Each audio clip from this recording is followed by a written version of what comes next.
and go ahead and steal the troll priest from that camp. And up here at the top, use his archmage to go ahead and summon a water elemental, which will make his life, it's sort of interesting because he's gonna get one less footman, but he's gonna have this troll priest, which is gonna be able to dispel water elementals. So it's gonna be very useful in the early game. I think he's going on to creep it later, but the benefit of creeping this so early now is that while he may have a later tech, and since he's building extra farms and a tower, he's going to have a pretty late tech, but he's going to have a pretty astonishing early game. He's going to use his footmen to harass, and he's going to use his troll priest to scout. Oftentimes humans will try and power build it and set up an expansion on the gold mine, their natural expansion gold mine with a level 5 wizard, and that's something that many humans will do, and you really have to watch out for it. So it's good right now. He's using his troll priest to scout, and his footman just keep tabs on what the other human is doing. He basically knows now that the human player is going to the mercenary camp, which he says, okay, I'm just going to the mercenary camp as well, and they're both, it's going to be an early game merc fight.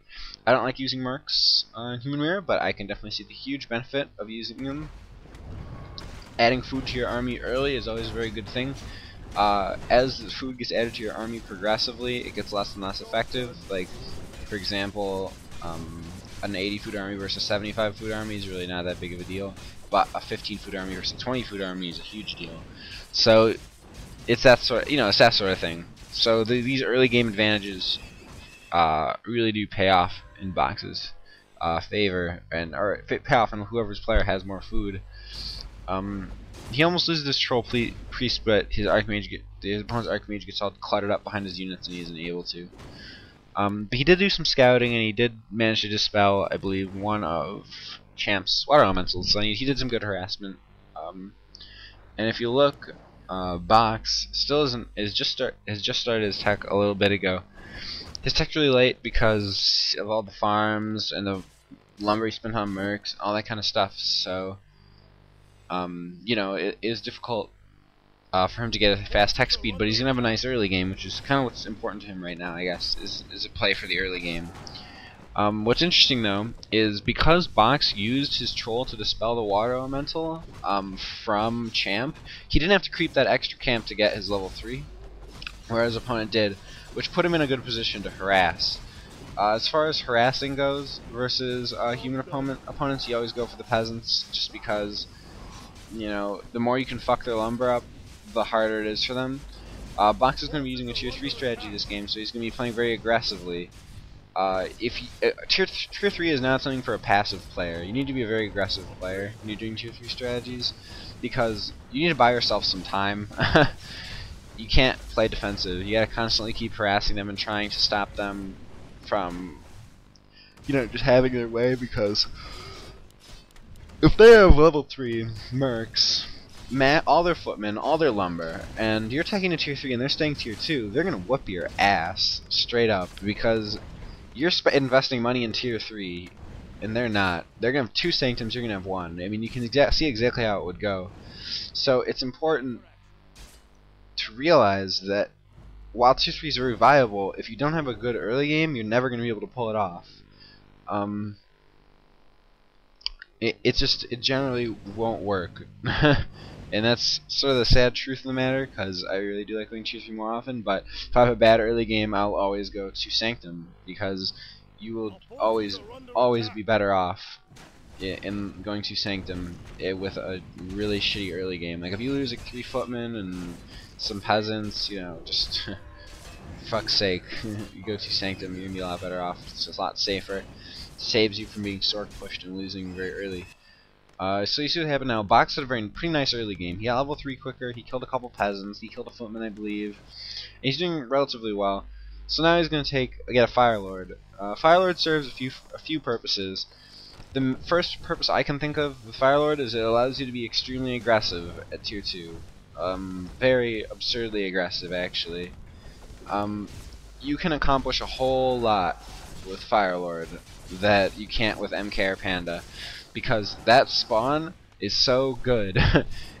it gives you a lot. It gives you a pretty huge advantage, and it lets you essentially keep together like your harass. If you have a good early game and you're harassing, it's the ultimate way. The Firelord is the ultimate way to keep your ability as a harasser or the aggressor in the game up. Only because of that spawn, his effectiveness gets less and less as the game progresses, but that's his primary purpose, his immediate purpose as a hero at tier 2. Times you'd pick the Firelord, I'd say if you're going tier 3, Firelord's pretty much always a safe bet, because it makes it a lot harder for them to push you, which is always a very good thing, because the harder it is for them to push you, the more effective your tier 3 advantage is going to be. So it's good stuff to go tier 3. I'd say another thing, as far as going tier 3, as far as tier 3 goes, you know, when you're using Firelord and you had a really, let's say you had a really bad early game, but you really dislike tier 2, okay? I mean, there are people who go tier 3 every game and make it work, like on the ladder. But if you had a really crappy early game, the Firelord kind of makes up for it in a way, because it allows you to have a hero that adds food to your army and gives you an advantage at tier 2, whereas MK is very good in the late game and mid game, and he's somewhat good right off the bat, but he doesn't give you that huge advantage that lets you make up for something like an additional tech, which is a lot of resources. Now again, Box using the Firelord. Box blocked off his base. This is something I've done. I do pretty much every single game.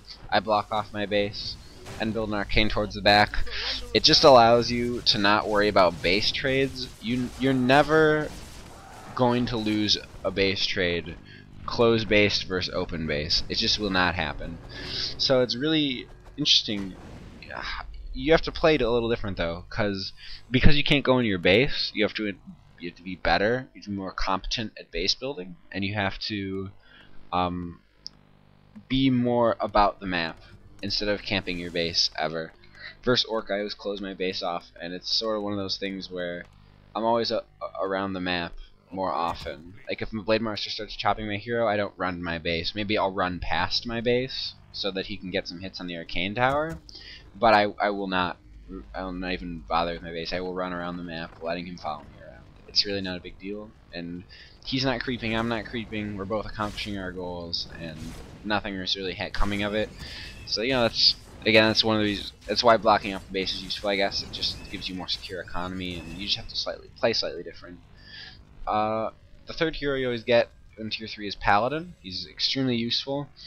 You can heal your mortars, your priests, your knights. You know, you can heal anything in your army. So you got to figure his versatility against focus fire, especially versus MK, offers you a very large range of micro to play with, because you can pretty much consistently keep units alive with light and staff. For example, they're going to keep focusing on knight, you light the knife, knight's half health again, it goes down to 100 health, you staff it out, pass the staff, light is off cooldown, repeat, you know. They have to waste a lot more damage per second, and you know, generally just have to waste more on dealing with your light and staff, which are things that you pay for, you know. So it balances out a little at first, but in the late game those two things are totally irreplaceable, really. They're just so beneficial to you as a player. So I'd say it's